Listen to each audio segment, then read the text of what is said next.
Today I'm very honored to host the President of Poland, a friend of mine, President Duda. And Mrs. Duda, thank you very much for being here. Great honor. It's lovely to have you at the White House. We spent some time in the Oval Office, and we accomplished a lot. Melania and I are deeply grateful for the incredible welcome the President and Mrs. Duda gave us in Warsaw, Poland. Last year was a very exceptional day, extraordinary. It's wonderful to have them both with us in Washington today. Thank you very much, Mr. President. During my visit last summer, I had the privilege to stand before the monument to the Warsaw Uprising and address the people of Poland about our shared commitment to defending our heritage and our civilization. It was an experience I will always treasure and I will never, ever forget. Not far from where we stand today, another monument in another square, the statue of General Kosciuszko in Lafayette Park reminds us that the bonds between our people go all the way back to America's Revolutionary War. This year, the United States and Poland are celebrating 100 years of Poland regaining its independence and nearly 100 years of U.S.-Polish diplomatic ties. It's a long time. I'm thrilled to say that the alliance between our nations has never been stronger, with you and I at the helm. Do you agree with that? Thank you, Mr. President. Glad he said yes. In our discussions this afternoon, President Duda and I agreed to bolster our robust defense ties. We will enhance cooperation in military relations, intelligence, missile defense, technology, and training. I'm proud to report that Poland has recently purchased a state-of-the-art Patriot missile system, which is a great system. We make the greatest military equipment by far anywhere in the world, and it's made right here in the USA. We are grateful for Poland's leadership on defense spending and burden sharing in NATO. I want to commend Poland for meeting its NATO defense spending obligations, and I'm glad that it plans to increase spending beyond the 2% minimum obligation. Thank you very much for that. I'd like to share my gratitude to the people of Poland for their contributions to NATO's resolute support mission in Afghanistan and the coalition to defeat ISIS. We've made tremendous progress with respect to the defeat of ISIS, as you've seen. We also understand that you can't have national security without border security. Both Poland and the United States understand that strong nations must have very strong borders. The President and I likewise are exploring opportunities to advance energy security. The United States and Poland are deeply committed to energy diversity all across Europe. No nation should be dependent upon a single foreign supplier of energy. Poland has worked tirelessly to increase energy independence nationally and across Central Europe. It is constructing a new pipeline, the highest technology, from Norway to Poland, and it recently built a liquefied natural gas import facility. Last year, the United States was proud to send its first export of LNG to Poland, and soon our nations will launch a high-level diplomatic exchange on energy security. And Mr. President, we are now, as of a few months ago, the largest producer of energy in the world. So that's a big statement. President Duda, I also just want to talk to you about the 3Cs Summit, where Central European leaders were working hard to increase energy market access, reduce energy trade barriers, which is something we have to get done with respect to the European Union.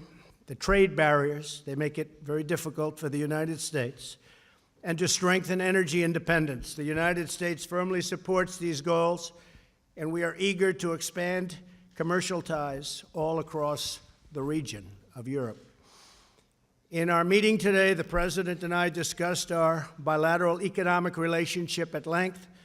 Poland has experienced more than a quarter of a century of uninterrupted economic growth, which is a very big statement. Very few can say that. And we look forward to further enhancing trade, investment, and commerce between our two great nations. My administration is committed to realizing a future of prosperity and opportunity for all Americans. This month, we celebrated the highest employment level in U.S. history.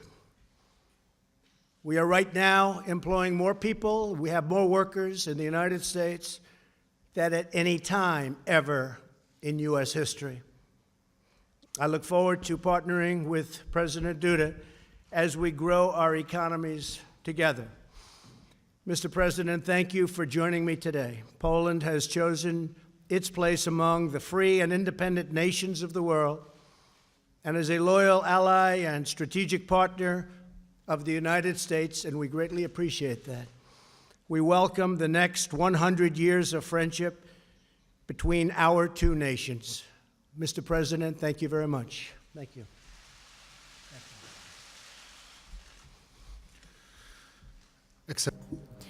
Your Excellency, distinguished Mr. President, and distinguished ladies and gentlemen, I am delighted that in this year so important to Poland, the year of Poland regaining its independence, we celebrate our 100th anniversary of it, I'm able to be hosted here, that I'm at the seat of the President of the United States at the White House at Washington. And also from this perspective, from the perspective of the centennial of Poland regaining its independence, this fact is of huge importance for Poles, both those living in Poland and those living abroad, especially the 10 million Poles living in the United States. This is of huge symbolic importance.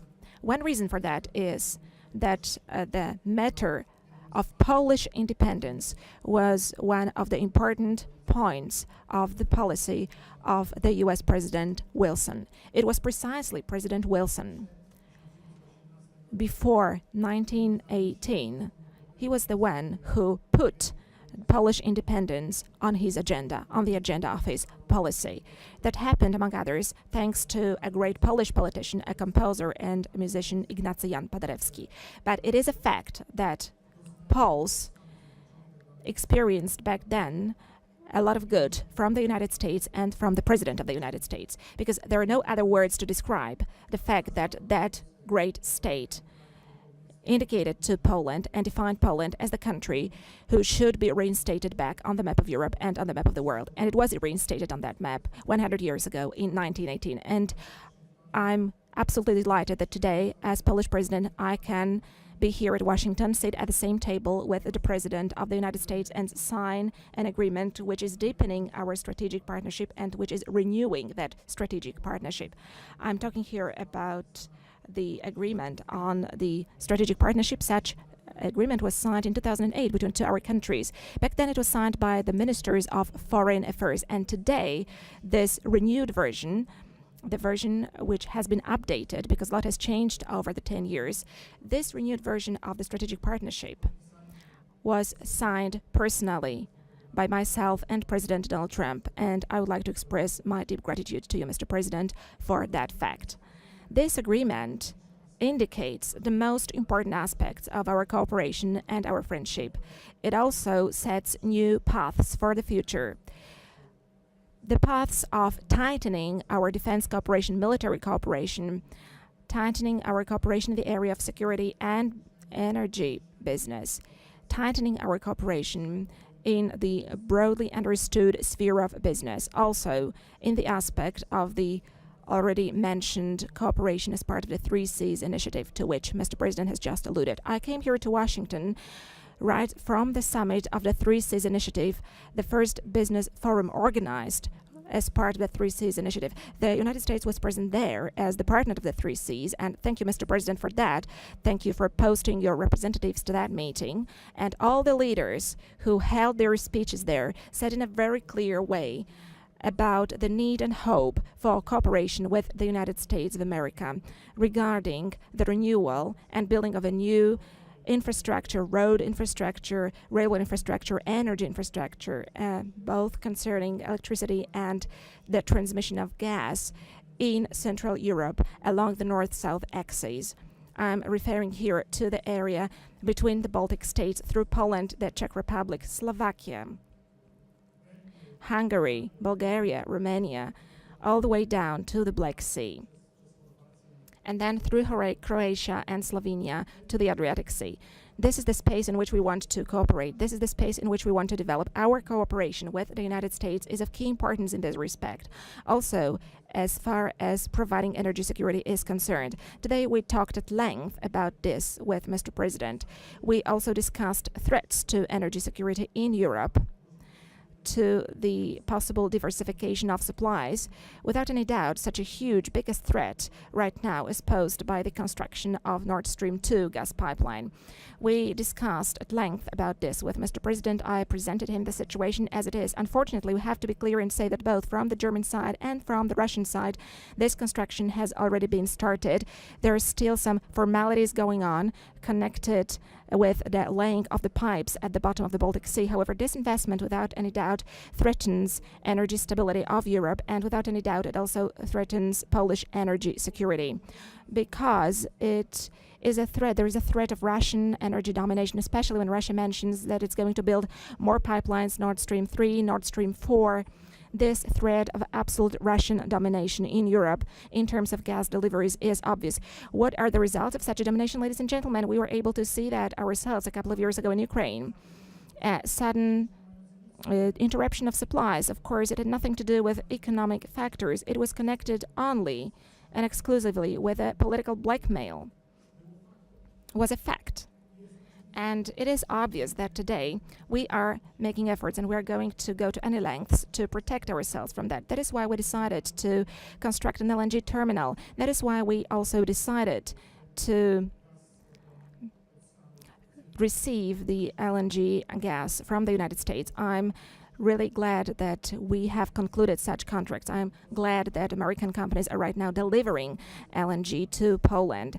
And this precisely is a very important element of diversification of gas supplies to our country. And I firmly believe that thanks to the LNG gas terminal, thanks to expanding its capacities as far as the annual quantities of gas are concerned, we are not only going to realize and safeguard our own energy needs, but I also hope that we'll be able to transmit gas further to our neighbors through the development of the Three Seas Initiative area, through the construction of interconnectors. These issues were all well raised by us today during our talks with Mr. President. And last but not least, opening up to business. We would like to invite American business to Poland. There are better and better investment possibilities. Poland is experiencing a very dynamic growth. Of course, there are companies from the United States which have been present in the Polish market for many, many years, like General Electric, which right now is implementing a huge investment concerning energy sector in Poland, conventional energy.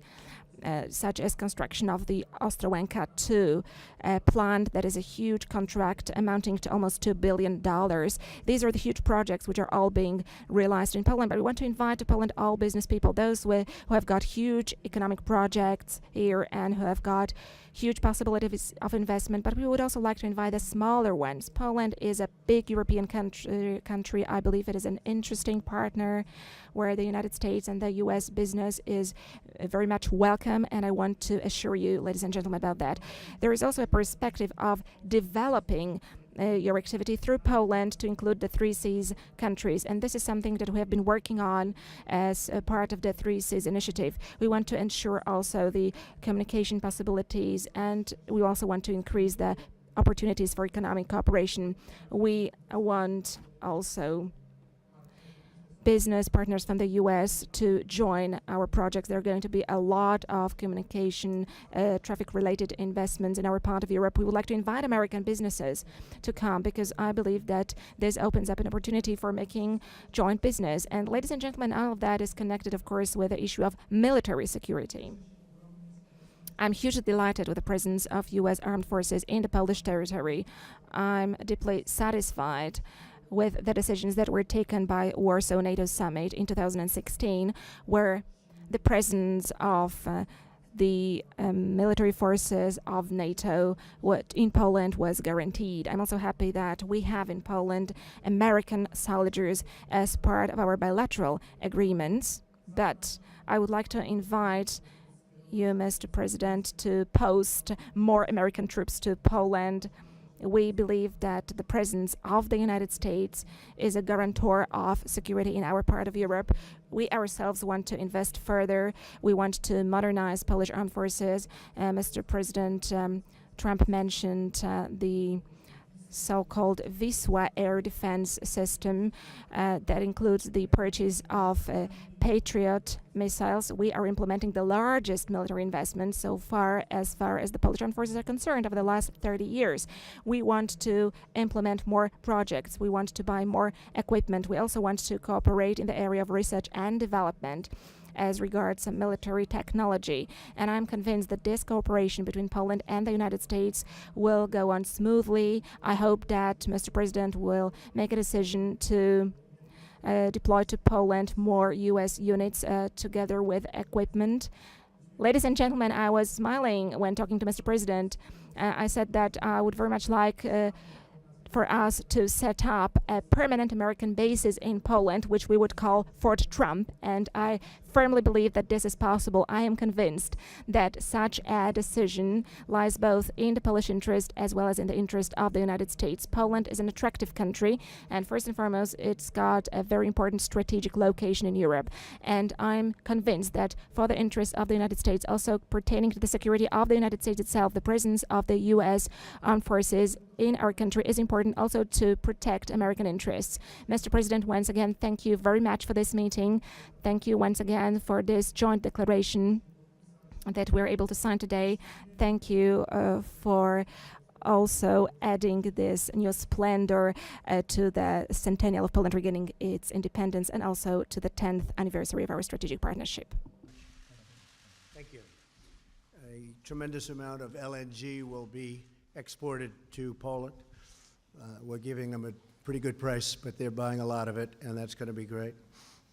I do want to say that while we're together, tremendous effort and bravery is being shown in North Carolina, South Carolina, Virginia, and the area that was so horribly hit by Hurricane Florence. I just got some clips of some of the things that the Coast Guard is doing and getting people to safety in horrible, horrible conditions. And I want to just salute all of the people that are working so hard, the first responders, law enforcement, the military, FEMA. The job they're doing is incredible. It's incredible. So I just want to thank them very much. And I think what we'll do is we'll take our first question from Emerald Robinson of One America News. Emerald.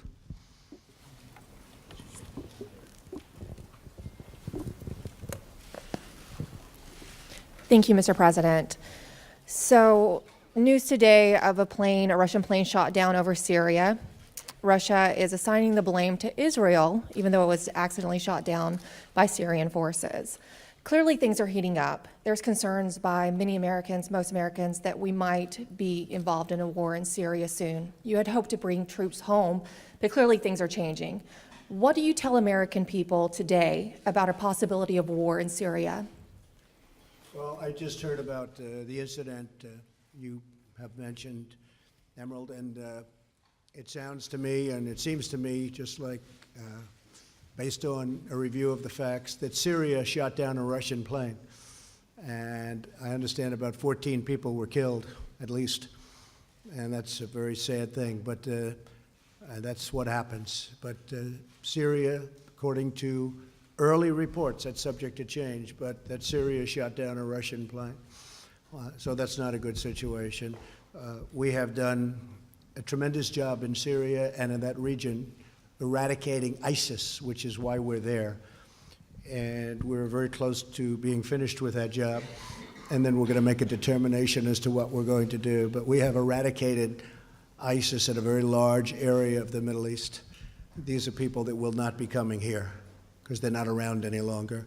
So we've done, in a very short period of time, our Vice President is here, Mike Pence, our great Secretary of State, who really, thank you very much for the great job you're doing, Mike Pompeo. And we've been working very hard on this, and they've done an incredible job over there, but we'll make a decision fairly quickly. Thank you very much. Would you have a question for the President? Certainly. Thank you, President Duda. Clearly, you said you asked President Trump if he would consider a permanent base in Poland, and of course, that also relates to Russia. What would you say, how did the President respond to your position to have a permanent base from America in Poland? And then also, do you currently have concerns over the U.S.-Russia relationship? Oczywiście Well, of course, I told Mr. President about all the aspects connected with the permanent presence of the U.S. Armed Forces in Poland. But first and foremost, I assured Mr. President of one thing. First and foremost, ladies and gentlemen, we cannot say that if there are permanent bases of the U.S. Armed Forces in Poland, we will see a deterioration of security, because that will lead to an increased Russian activity and an increased militarization of this part of Europe by Russia. I want to say it clearly, ladies and gentlemen, a very strong militarization of, for instance, Kaliningrad Oblast has taken place for more than 10 years now. It is the reality that we live in today.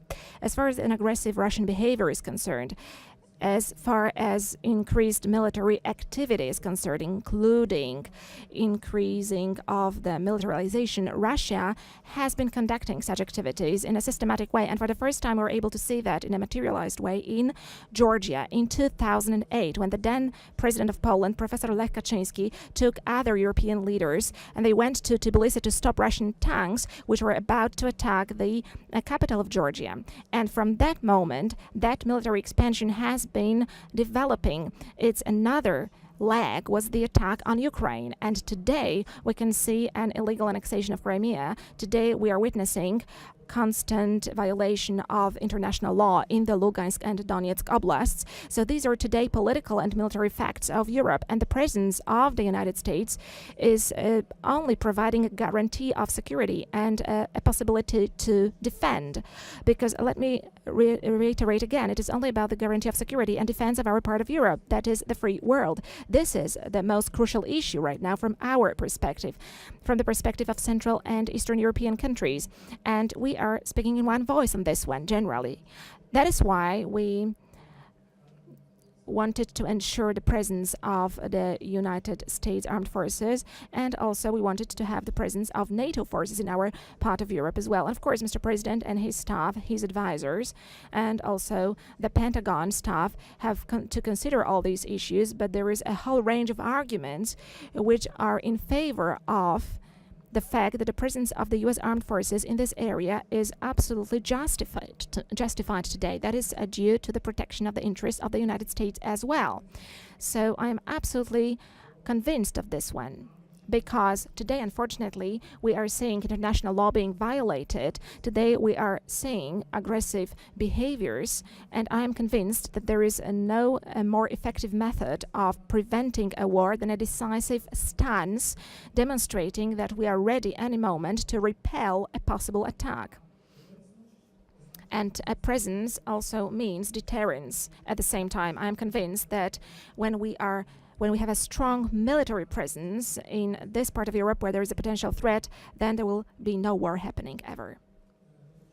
Doubt that the President also said, and he said it publicly, that he would pay the United States, meaning Poland would be paying billions of dollars for a base. And we're looking at that more and more from the standpoint of defending really wealthy countries and not being reimbursed, paid. It's one thing when we defend countries that can't defend themselves, and they're great people and we should help them. We don't expect anything for that. But when we're defending immensely wealthy countries and they're not paying for the defense to the United States, they're only taking advantage of us. And we are in discussions with numerous countries, all of whom you know, about payment. And we get along with them very well, but it's not fair. That includes NATO. As you know, I got $44 billion additional last year, where they paid an additional. You can speak to Secretary General Stoltenberg, who's the head of NATO, and he said he's never seen anything like it. And this year we did even better. But when a country is very wealthy, and when the United States has been protecting them for many years at tremendous cost like nobody in this room would believe, it's time that they help with, we call it burden sharing, and they will do that. But the president offered us much more than $2 billion to do this, and so we're looking at it. We're looking at it from the standpoint of, number one, military protection for both countries, and also cost, a term you don't hear too often, and you haven't heard too often over the last 25 years, but that's the way it has to be. Thank you very much. Would you like to have a question, please?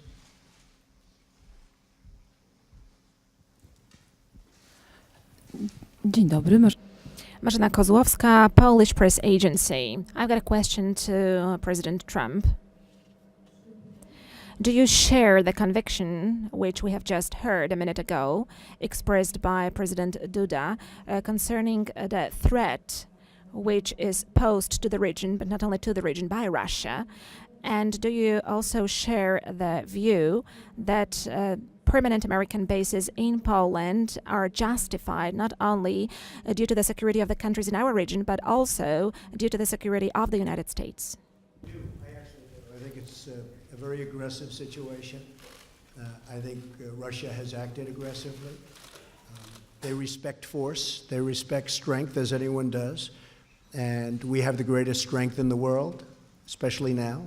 We were being depleted under the last administration. We had planes that were old and tired and didn't fly in some cases. They were getting used parts. This is the United States. It doesn't happen. We make the greatest planes in the world and missiles in the world. And we have enhanced, to put it mildly, our military. It's literally being rebuilt as we speak, with literally hundreds and hundreds of planes and missiles and everything that you can imagine. They never had it so good, because I got in Congress $700 billion this year, $716 billion last year.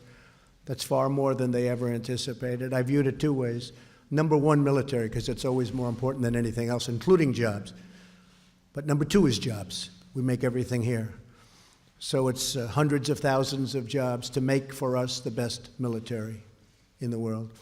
And Russia respects that. They respect that.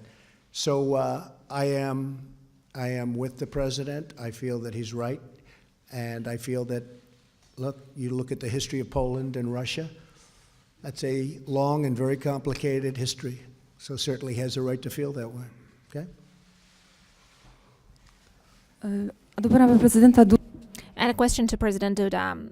After the meeting that you have had today at the White House, do you have the feeling that the probability that Polish expectations concerning permanent American presence in our country are closer to being implemented? Are they going to be a fact?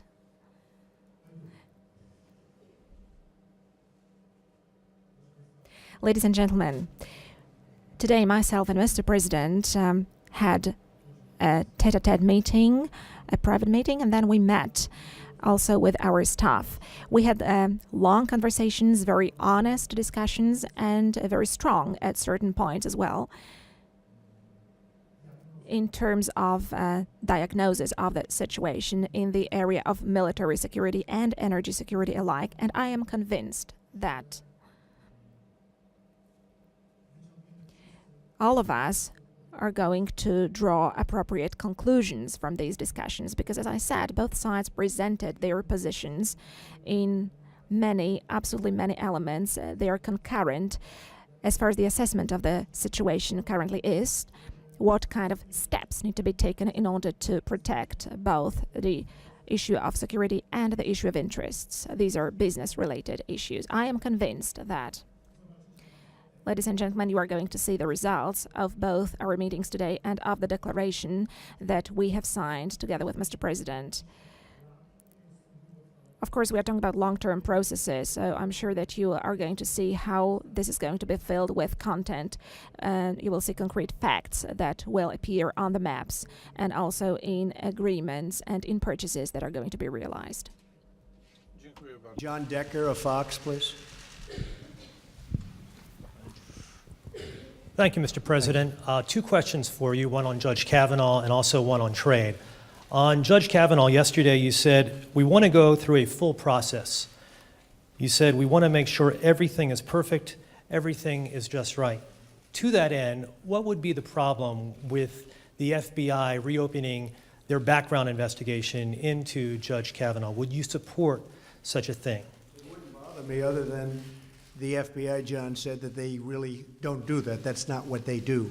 And now they have done supposedly 6 background checks over the years as Judge Kavanaugh has gone beautifully up a ladder. He's an incredible individual, great intellect, great judge, impeccable history in every way, in every way. I feel so badly for him that he's going through this, to be honest with you. I feel so badly for him. This is not a man that deserves this. This should have been brought to the fore. It should have been brought up long ago. And that's what you have hearings for. You don't wait till the hearing is over and then all of a sudden bring it up. When Senator Feinstein sat with Judge Kavanaugh for a long period of time, a long, long meeting, she had this letter. Why didn't she bring it up? Why didn't she bring it up then? Why didn't the Democrats bring it up then? Because they obstruct and because they resist. That's the name of their campaign against me. They just resist and they just obstruct. And frankly, I think they're lousy on policy, and in many ways they're lousy politicians, but they're very good on obstruction. And it's a shame, because this is a great gentleman. With all of that, I feel that the Republicans, and I can speak for myself, we should go through a process, because there shouldn't even be a little doubt. There shouldn't be a doubt. Again, they knew what they were doing. They should have done this a long time ago, 3 months ago, not now. But they did it now. So I don't want to play into their hands. Hopefully, the woman will come forward, state her case. He will state his case before representatives of the United States Senate, and then they will vote. They will look at his career. They will look at what she had to say from 36 years ago, and we will see what happens. But I just think he is at a level that we rarely see, not only in government, anywhere in life. And honestly, I feel terribly for him, for his wife, who is an incredible, lovely woman, and for his beautiful young daughters. I feel terribly for them. On trade, Mr. President, you announced new trade tariffs against China. Trade tariffs are a very important part of your economic and trade policy. In your first year in office, the U.S. trade deficit increased by 12%. And last month, we saw the trade deficit increase to, I believe it was $72 billion. So my question to you is your trade tariffs policy working? Well, we just started. We didn't do anything with respect to China because we wanted to have the benefit of China having to do with North Korea. And they have been helpful. I hope they're still helpful. There's a question about that. But it got to a point where the numbers were too big. This should have been done for the last 20 years. If you look at the WTO, the World Trade Organization, that's when China really happened economically. It was like a rocket ship because they took advantage of the rules of the WTO. And whoever was standing at this podium in this incredible White House, in the Oval Office, they should have done something about this long ago. Over the last number of years, China has taken out of this country $500 billion and more. A year. $500 billion. That would go a long way for Poland, wouldn't it? You could rebuild your whole country. And that's what China did. They rebuilt their country with tremendous amounts of money pouring out of the United States. And I've changed that around. And if you look at what's going on, our market is going up like a rocket ship. I don't want their market to go down, but their market is down 32% in 3 months. Because we can't let them do anymore what they've done. And I watch trade deficits because to me deficits are very important. They're not everything, and they're not exact. Sometimes you can have a deficit and That's not such a bad thing. But when you have $375 billion in trade deficits, and then many billions of dollars in other liabilities of all different types, you have to do something about it. We are the piggy bank to the world.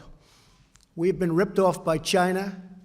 We've been ripped off by, excuse me, Mr. President, the European Union, of which you're a part of. We've been ripped off by everybody. And I want to protect the American worker, the American farmer, the ranchers, the companies. And we're not being ripped off, you will see in a little while. Speaking of that, we've come to a conclusion with Mexico. We have a wonderful deal for both parties. It was a very one-sided deal. Now it's a good deal for both parties, very happy with it. The new president had conversation, and it was terrific. I think we're going to have a very good relationship. We'll see. We'll see. We want help on the border because we have the worst immigration laws in the history of mankind or womankind. We have horrible, horrible immigration laws, so we want help. But we've come to a conclusion with Mexico. Canada has taken advantage of our country for a long time. We love Canada. We love it. Love the people of Canada. But they are in a position that's not a good position for Canada. They cannot continue to charge us 300% tariff on dairy products. And that's what they're doing. So this is a process. It takes a little time. The European Union wouldn't talk to us. They wouldn't talk to President Obama, wouldn't even talk to him. And then I said, that's okay, you don't have to talk to me. Jean-Claude is a tough man. He's a very good man. I like him, but he's tough. He's nasty. The kind of guy I want negotiating for me. But he's a tough, tough cookie. And I said to him, we have to renegotiate the deal. He said, but Mr. President, we are very happy with the deal. We don't want to negotiate. I said, you may be happy with the deal, but I'm not happy with the deal. And he didn't want to renegotiate. And after 3 times, he still didn't want to renegotiate. I said, that's okay. We don't have to renegotiate any longer. We're going to put a tariff on all of the millions of cars you send into the United States. And honestly, he was in my office so quickly from Europe that I didn't know they had airplanes that flew that fast. I said, where did you find this plane? And we have the semblance of a deal, because it's, to a large extent, economically all about cars. Cars is a very big factor, and they send millions of BMWs and Mercedes into our country. So we are working on trade very hard. It's very important to me. It has been for 30 years. I've been saying for 30 years. It started with Japan. I talked about Japan. I was right. I talked about China. I was right. It's what I do, and I like doing it, but I like doing it for the people, because our country has been abused and taken advantage of by virtually every country that it does business with, and we're just not letting that happen anymore. And that includes what I said previously about the military. Please. President Duda, welcome back to the U.S. As it relates to U.S.-EU relations, as the President mentioned, Poland is a proud member of the European Union. How would you describe U.S.-EU relations right now? Did you talk about improving that relationship? Did you carry a special message to the President from Mr. Juncker? Szanowny Panie Redaktorze, bardzo... Sir, I would be very happy if it was Poland which would disrupt the trade balance of the United States. I really would be happy if that was the case, because my understanding as far as politics is concerned and caring for the matters of your country is similar to the view of Mr. President Trump. Mr. Trump is saying America first and I'm saying Poland first, so we understand each other very well. And it is hard for me to be surprised with the fact that Mr. President, being a very experienced a man of success, as far as business is concerned, knows how to calculate. He knows how to calculate, and I think nobody puts that in the question either in the U.S. or in another place. And he takes care of the United States. It lies in the interest of the country to have a balanced trade exchange, and this is something that you have to take care of. And of course, there is a clash of interests. However, objectively looking, it is hard not to understand it. So there is always a competition of interest, and there is every kind of business is a competition of interests. And I represent Polish interests, whereas President Trump represents American interests. The whole thing is as follows: on important matters, you have to strike an agreement to make sure that both countries wins and lose as little as possible. And then we have an understanding, an agreement, and then we can say that we are cooperating with each other on equal level. And I believe this is the kind of cooperation that Mr. President would like to have with the European Union, and it would be hard to be surprised with that. I'm listening calmly to that, and I would like Poland to be such a country, such an economic superpower, that it would be a very important partner to the United States. I said jokingly in the beginning that I wish it was Poland which disturbed the trade balance of the United States and our exports to the United States, but I do believe that our cooperation is going to develop well on partners-like principles. The trade deal with South Korea has been fully renegotiated and is ready for signature. We may sign it at the United Nations or shortly thereafter. That was a terrible deal for the United States. Now it's a fair deal, but that's been fully renegotiated in addition to Mexico and some of the others that are very close. Thank you very much, everybody. We appreciate it. Thank you. Thank you, Mr. President. Dziękuję. Thank you.